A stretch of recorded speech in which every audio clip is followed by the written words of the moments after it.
The overall findings of for the kitchen inspection in room 213, for the most part, was pretty well maintained. They had a score of 60% out of 43 items inspected. We had 17 that were violations. Some of these were critical. The storage could use improvement, along with violations such as personal hygiene and contaminated equipment. As a team, we observed many things that need improvement. Hello, I'm Glory. During my inspection, I recorded many positive observations in kitchen 213. All of the region coolers were kept clean, and the thermometers were in place on the outside of the coolers, and all read at least 41 degrees, some were lower.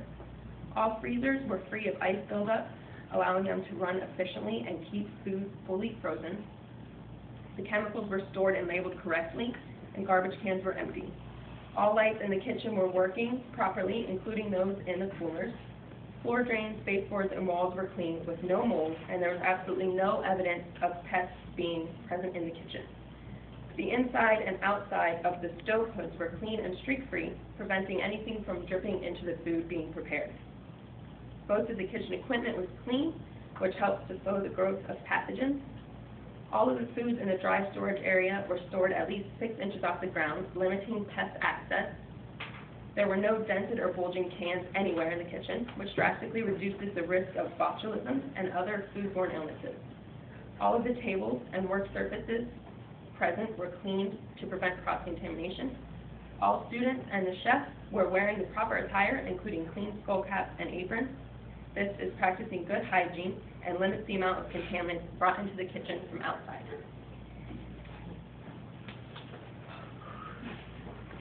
Hello, good morning. I am Food Service Inspector Leslie Jacobs.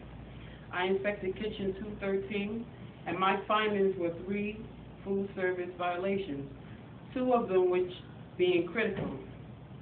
They were in violation of Code 14, which is food contact services designed, constructed, maintained, installed, located.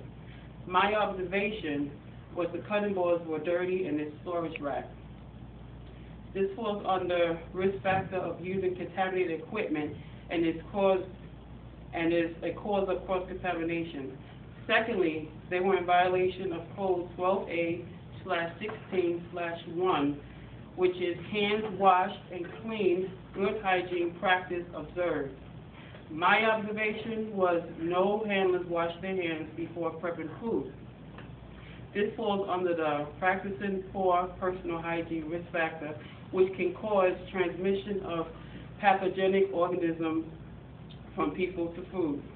Lastly, they were in violation of 8A/29/1, which is food shall be protected from cross-contamination by storing the food in packages, covered containers, or wrappings.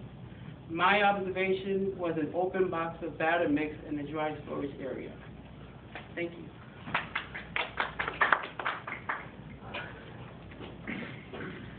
My name is Sam Jones. I inspected room 213. I'm here to tell you how to fix all the problems. We had cutting boards that was deeply pitted and discolored, so you got to get rid of them immediately because they could cause cross-contamination or another foodborne illness. Hand washing, we observed no one washed their hands.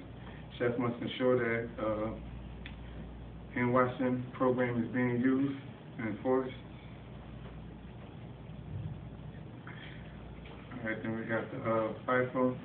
Chefs must ensure that the FIFO method is being used. Dry products were expired and open, so you need to sound someone to rotate the stock because that could lead to rodent and insect infestation. You got pasta pans that were greasy and they contain pool water, so that's a hangout for bacteria. So we need to assign somebody to scrape, wash, rinse, sanitize, and air dry the pasta pans properly.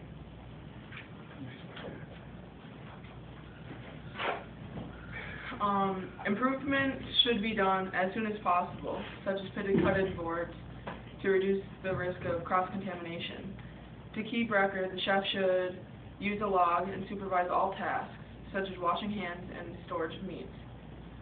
Kitchen 213 had an overall score of 60% and should strive for much better percentile. Thank you.